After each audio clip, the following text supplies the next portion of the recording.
I'm delighted to say Kathleen McNamee is with us. Good morning to you, Kathleen. How are you getting on? Morning, guys. I'm good. How are you? We're going to talk about the transfer window as a whole. We've done a lot of Manchester United today, so we might park them. But Arsenal, on the very last day of the season, the transfer window, have swooped and made the biggest signing. And I guess this is quite a significant departure for this board and the club, and it's big backing for their manager. So you've got to say it was a really good transfer window for the manager and for the team. Yeah, definitely. I think that when the window closed last night at 11, there was definitely a collective sigh from Arsenal fans everywhere that Arsenal had actually pulled through on a signing for once.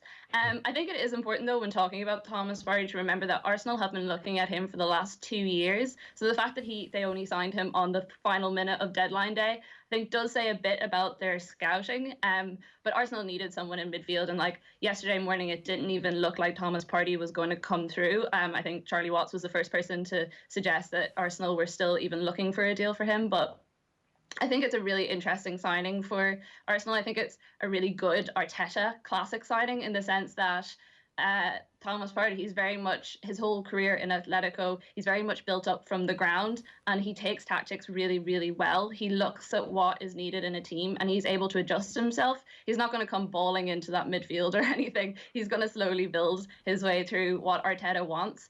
So I think it's a massive win for Arsenal, and it's really nice to actually see the club follow through on something, because I think the Arsenal of a couple of years ago wouldn't have done that, and that's where we've fallen down so much in recent years.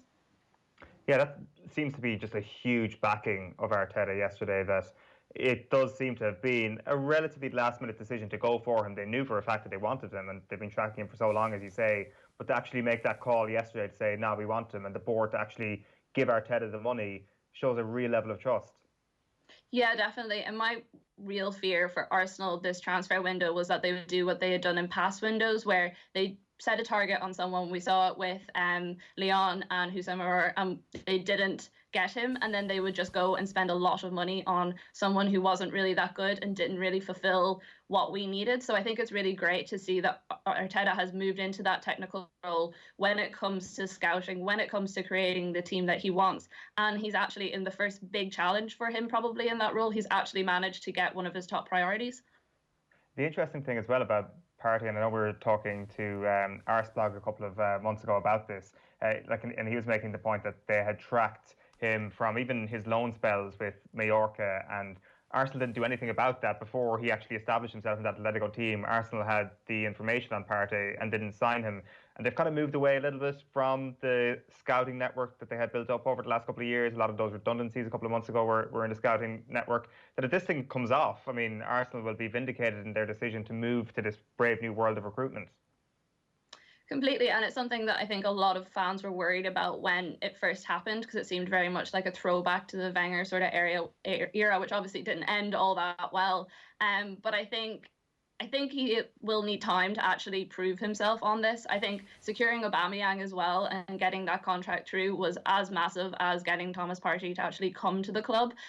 Because I think what I found with Arsenal in recent years is you didn't have those key players in the squad who were going to attract other players to come, who were going to be, go to their international teammates or go to former club members and be like, this is the sort of club that you can come to. We're building something good. And I think securing the likes of Aubameyang, bringing in Partey, that's what Arteta is trying to do with the squad. So I definitely think it is a vindication, but I would like to see a bit more from them to know that this is a long-term project. They made him the manager, obviously. They changed his title from head coach to manager in September officially. And is your contention essentially that this is now what his era is going to be like? Like, in that context, the fact that it was last minute, does that mean that it's the power struggle and he's won it and this is another sign of that? Or what when you said that you thought it was a reflection on the scouting, what were you getting at there? I think it's mostly that they obviously had like very much parked the deal, and that they were still able to have it open to come back to at the end. I think a lot of the time when Arsenal in the past parked deals, that was it was under the table, whereas I think Arteta likes to keep a lot of things on file, kind of in the background, and something that he can always return to.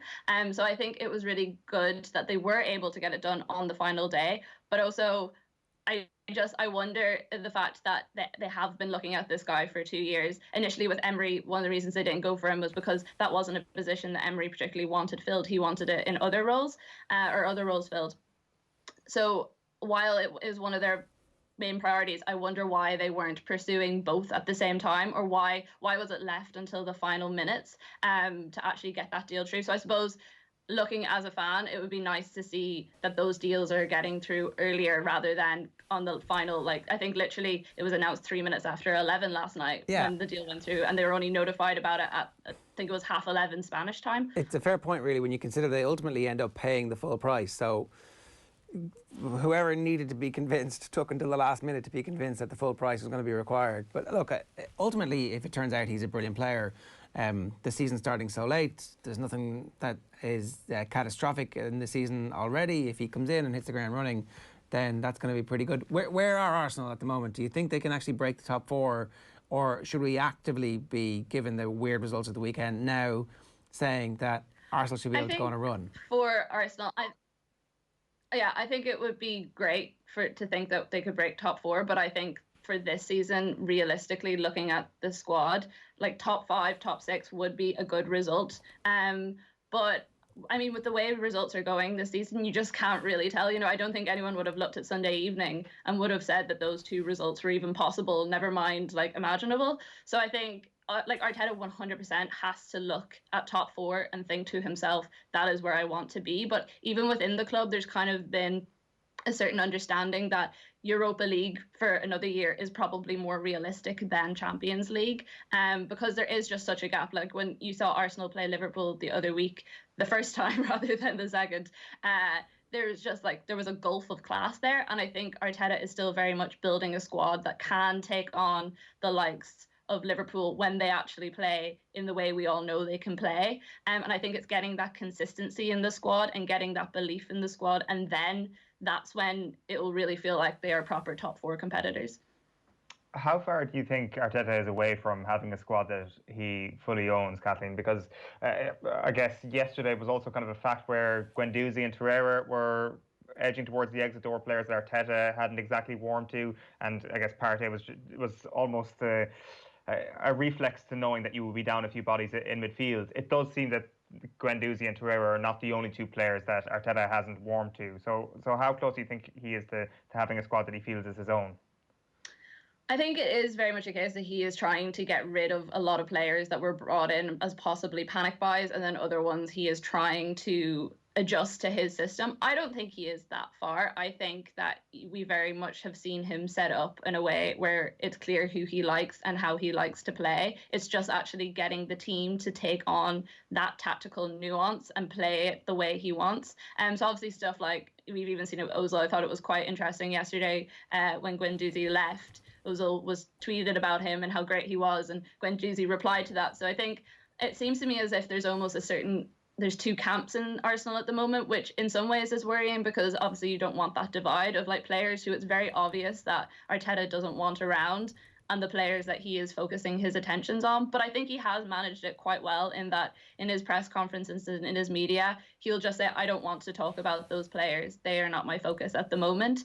And I think even for themselves, obviously Ozil has his massive contract and that's why he's not interested in leaving. But for the other players, I think they will get to a stage where they're like, we want to play some football. And whether that's loan moves or whether that's actually selling them on in later transfer windows, I think if you give Arteta a season and a half, he will have the team that he wants. Just on the other side of North London then, watching Sky Sports News last night, they had Harry and Jamie with a bit of father and son bonding time live on television, and Harry was making the point that Spurs could challenge for the title. Immediately I thought, this is ridiculous, and maybe Harry Redknapp made a very good argument, but after a couple of moments of thinking about it, I actually don't think it's the most ridiculous shout in the world. It's a long shot for sure, but his point was based on the fact that they have depth in almost every position, which they do. Yeah, and they have Mourinho said very early on in the year that he wanted to add more players to more positions because he was in such dire straits at the end of last season when it came to players in different positions. And also, it was something Redknapp said at the time as well. He was like, if Tottenham add a few players in very key positions, they will challenge next season. So clearly he's seen this transfer window and gone, yeah, there we go. That's the few players that we needed. I think for me, it is still too early to say. I think it's a bit of a leap. Obviously, getting Gareth Bale back was absolutely massive. And while we know what he can do, I think he is still a relatively unknown quantity for this particular season because of how he has experienced Real Madrid, because of how Zidane treated him, and then also with injury. I think it kind of, for me, there's very similar ties to like Alex Morgan coming to the women's side. You know, they're great players. They're absolutely massive names, but what can they actually do in those squads? So, and I think a lot of people who are saying Tottenham will do well this season are putting it on Bale and his ability to get goals. But I also think like they made some really, really solid signings. Like Hodgberg in particular was a really great one for the get. Obviously, Matt Doherty's gone in there really on.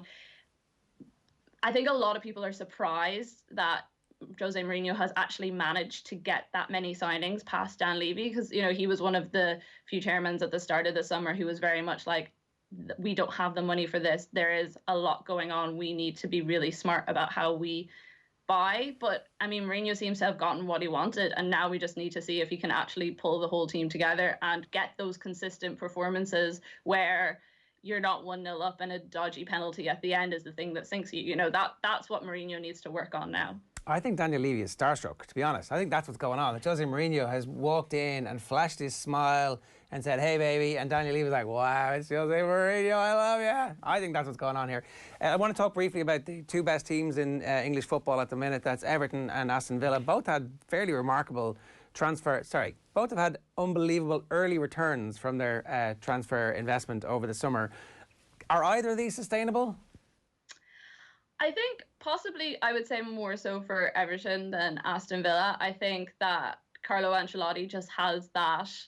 He has that experience. He knows what he wanted. Like both teams, to be fair, very much knew exactly what they wanted. They didn't panic after two not particularly great seasons, and they went out and they targeted the areas that they really needed. So we saw that with James Rodriguez at Everton, and like he has just brought like a complete cohesiveness to Everton that wasn't there before. And then it's absolutely the same with Aston Villa. Like I thought getting Emi Martinez in, great signing, was obviously brilliant for Arsenal at the end of last season. Again, really solid. Ollie Watkins has been an absolute revelation, and I think can keep doing great things. And I think when you look at their seasons, you do have to look at who they have played, and like obviously Everton have had a much softer run in than Aston Villa. So I mean, Villa are well on their way to doing well, but I think Everton's real challenge will be Liverpool in the coming weeks, because like Liverpool are smarting. They are going to be hurt. It's the big Merseyside derby. If Everton can get past that with like a respectable result, I think that would stand them in really good stead going forward. And like there's nothing wrong either with having a soft start to your season. You know, we've seen it in other years with Leicester and stuff, that like it actually really buoys you for the rest.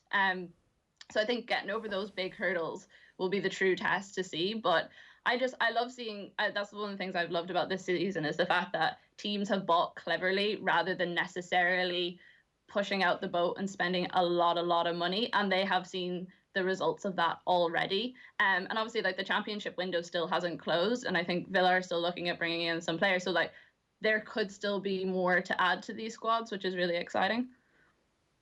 Just before we move on to Ireland, I just want to go back to something you mentioned there about comparing Alex Morgan and Gareth Bale, because we had Flo Lloyd-Hughes on with us yesterday morning, and I guess she kind of hammered home the fact that this Alex Morgan relationship with Tottenham Hotspur is going to be quite a short-term thing. Is that something you go along with? And I guess the question then is, how long-term can the benefits of having an absolute global superstar in your club, how long can those benefits actually be for?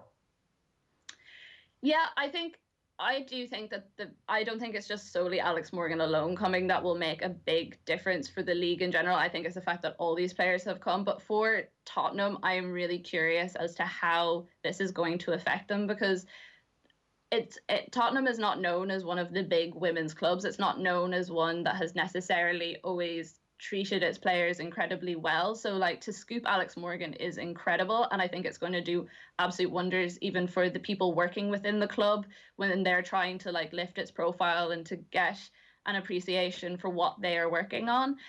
But I think it very much is. It's a short-term deal. It'll be so good for them in the next couple of months because they'll be able to build up recognition for their other players because people will tune in. I've seen it already. You know, I tweet about Alex Morgan coming out and everyone is like interested in it. All of a sudden, you know, there's massive readership for what she is doing. So if Alex Morgan is playing and she is passing to someone and they're scoring a goal and she's getting the assist, the recognition is building of those other players on the squad as well. So I do think there is definitely potential for long-term benefits, but I don't know if it's quite as big as people initially thought when she first arrived. And even just from like a purely commercial value, you know, being able to sell jerseys with her name on the back of it will do a lot for the women's side of the club. I mean, we saw it with Kristen Press and Tobin Heath at Man United. I think the Daily Mail had a report yesterday saying that they sold up more jerseys than any man who had joined the club in their first 3 days. So like that's an incredible commercial output for the women's side, and that's what they need. They need that sort of money, that sort of revenue coming in. For sure. Let's talk a little bit about Slovakia this week then. It definitely seems to me that with the Seamus Coleman injury that we're getting close to Stephen Kenny almost having a team that picks itself. Is that fair to say? Like, I mean, he played two different midfields, but it's pretty clear that it's Howarth, McCarthy and Hendrick that are the standout Premier League performers at the moment. Is that a line to say the team picks itself? Yeah, I think you're absolutely right. Like, I think Coleman makes it a bit easier for Stephen Kenny going into the game, but it's frustrating when you look at the team because it should be performing a lot better than it actually is, and I'm not really sure where we can bring someone in that's going to make it click and that's going to make it more defensively solid, that's actually going to have people able to run up the pitch and attack. And I think, like, we've seen it with Slovakia, they've had serious troubles in the last couple of days with their defense as well. So really we should be going into a great position in terms of being able to point out those weaknesses, you know, with Dubravka and Hanko and all those missing already. But I think that missing that sort of leadership that Coleman brings on the pitch is something that I would worry about in this sort of one-off game where we need to really perform and we need someone on the team's backs to get that performance, grind it out and just get some sort of a win. You know, I think it was something that was said around the first couple of games is that we just don't really seem to have the nuance in the team to grind out a solid win where you look defensively strong and also you get the dirty stuff done and get the goals. Yeah, I don't think we do either. Who do you want to play midfield? Oh, I don't know. I'm still contemplating it because I just feel like it's a difficult one when we haven't really had a consistency of performance there. And he's only had 2 games. It is hard to know. It's hard to know what he wants. Like, I think he wants James McCarthy. And did he pick his first team in the first game, or did he pick his first team in the second game? So, like, but is that, and that's it then? And because we hear he doesn't change that much from the Dundalk watchers over the years, that he doesn't change his team that much. Before you go, I want to say the team has been named. Vera Pauw has named her team for the big game coming for the Irish women's national team. Sorry, she doesn't name her team, she's named her squad this morning. This is the biggest game in Irish women's football in a long, long time, right? Oh, 100%. I mean, a win against Ukraine would set us up so well for going into the Euros. I think we will probably still end up in a playoff just with the way that different groups are up at the moment, but I think we're in a great position to do it. I mean, Germany put 8 goals past them twice and we managed to get out of Germany without having that happen to us. So I think we definitely need to go there. We need to get a win. We need to keep our goal there, the ones we let in, low, so that it will help our goal difference at the end of the day. But I think we are in a good position. Every time I watch the Women's Super League, I'm just praying that there's no injuries to Katie McCabe or Denise O'Sullivan or any of those sort of players, because I think that will be make a really big difference to us when we do play Ukraine. All right, Kathleen, great to have you with us this morning. Thanks a million for joining us. Thanks, guys.